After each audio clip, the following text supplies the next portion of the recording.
Alright everybody, welcome back to another video. I've had some people asking very politely for a diff rebuild video, or at least how to go through these, and that has prompted me to take out all of the different types of differentials you can find in one of our front wheel drive Chrysler transmissions that would have come in the A-520, A-555, A-523 and A-568 transmissions. This is going to be different than those that came in the L body, which is the 525, and it's of course going to be different than the diff that came in the automatic transmissions, which are definitely not my specialty. Now up front, right here, we have this beautiful diff, and this is going to be a 4-pinion diff which is found exclusively in the 555 and 568 transmissions. Each of these pins has a roll pin retaining it. How can I identify this other than the fact that it's 4-pinion? Of course, we're going to have to talk about that 4-pinion business here in another second. And that is, if I flip this to the back side, you can see that this is indeed not really a ring gear, but it's a ring gear slash, I don't know if you want to call that bearing holder, snout, whatever.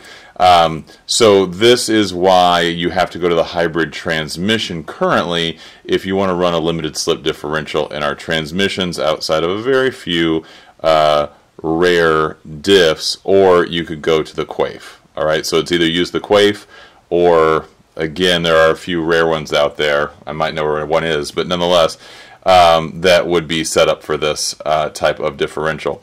That is one of the key differences. Let me move this one to the back. And let's pull this one to the front. I'll be honest, I didn't even realize that I had this one in my basement. Other than, yes, it has a little bit of rust on it from getting wet at some point. This is a differential that would have come in, and I guess perhaps earlier I should have said all of your non-minivan 555s and 568s. This is a minivan 555/568 diff. Why? I don't know. There must be some cost savings in this, but boy, it couldn't have been much, right? How many minivans got the manual trans and the turbo? Same deal here with the ring gear on the back, but it is not a 4-pinion diff. Okay, so we have the singular pin running through this thing, and that's how you can identify a minivan differential. Lastly, we have this beautiful diff, and this is what many of us will recognize if we have a car that wasn't the Turbo 2 cars, wasn't the VNT car to come with the 555 or the 568, or again, barring the minivans, right? So we have this much more open differential. You can see the spider gears in there doing their spider gearing thing. They're going to let the differential differentiate, and a single pin here. This roll pin is what holds the pin in. We will drive that out, and I'll show you how to pull this apart. We should probably measure first. So we'll measure and see if we need to do anything. Hint, we definitely will, because this thing is even more loosey-goosey than when I found it. And then we'll go from there. Here's the tool in question. We have the diff bearing side gear in-play tool. It's the Miller Tool C4996. Again, that's C4996. And basically what you do is you put this bad lad in here like this, and then you give it the old uppy-downy, and we'll measure that with a dial indicator next.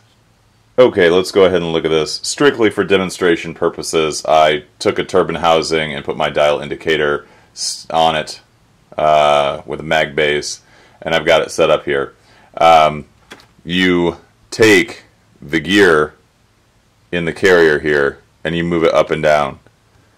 Okay, and that is about 18 thousandths, which, if I recall correctly, is way past the standard on this. Okay, so now that I pull it down, that's at 0.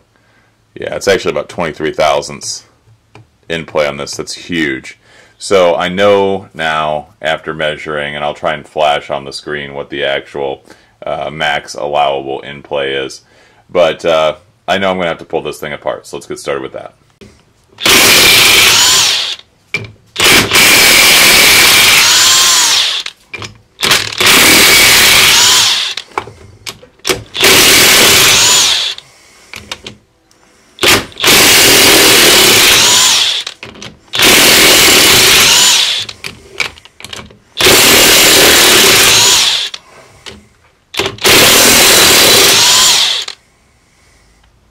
Okay, with all the bolts removed from the ring gear, and it'll be varying, obviously that wasn't on there that well. You pop the ring gear off, you might need to whack it with a dead blow hammer or something. Now you have something that looks like this, and you can see the hole for the pin that we're going to have to drift out of here. So I'll try and hopefully keep that in focus. So there's your pin, there's the hole back there. I don't think I put this one back in to tell myself, hey dummy, you didn't put this in all the way.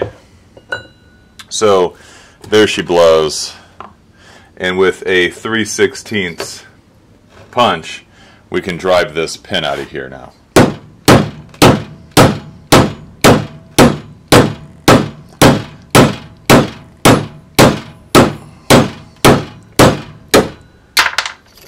So 3/16 punch knocks out my roll pin, and at this point this pin will indeed slide, or should slide, right out. And this one looks like it's in pretty good shape, not galled up too badly, and that's good. And I know the trans I know what trans this one came out of. It had a hard live. Okay, we want to check the thickness of our shims. We are going to spin to rotate. Be careful here because this is just a shim on the end. Pull the gears out front and back, and then this guy just drops down. Now here is your shim. Alright, you can measure the thickness on that guy for purposes of shimming it up. And I will probably just read to you the processes for doing that. Might show it, I don't know. But there's your shim on your side gears. Installation is reversal removal. Alright everybody, I am going to roll this voiceover over me messing around with this differential here. The factory service manual does call for that 1,000th to 13 thousandths in play on each side. Now you're going to measure that with that tool I showed. Of course, if you really wanted to, you could come up with something to stick down there, or maybe catch the edge of the gears, but you'll be able to set that up relatively easily enough. They call for you to do the whole process by removing the shim from the side gears. If you've got the diff like I've got it in the video here, those are the ones on the top and the bottom. And then you put the pinion gears back in there, put the slider pin back through, and measure. All right.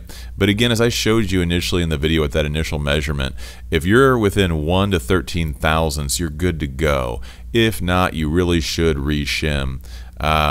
I don't know the availability of the shims currently. I don't know where to find those. I used some shims from my basement because I have all these differentials when I did the one that I did in that minivan.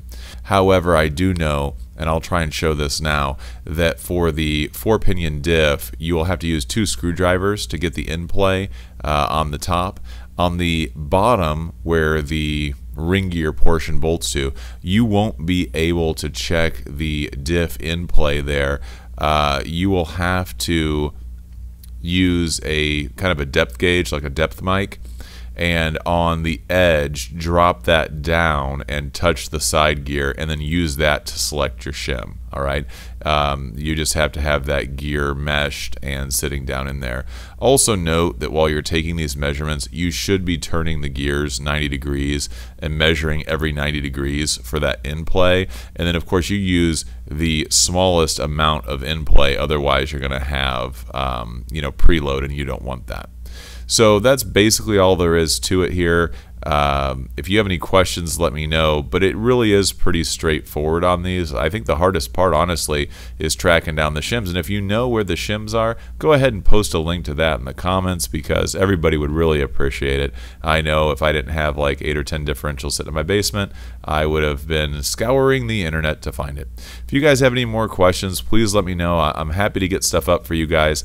It is a little easier in the summer because I'm not teaching, but at the same time, I always want to help you guys out. Sorry for the delay on this one. I hope it helps. If you have any more questions, please just let me know. Thanks, guys.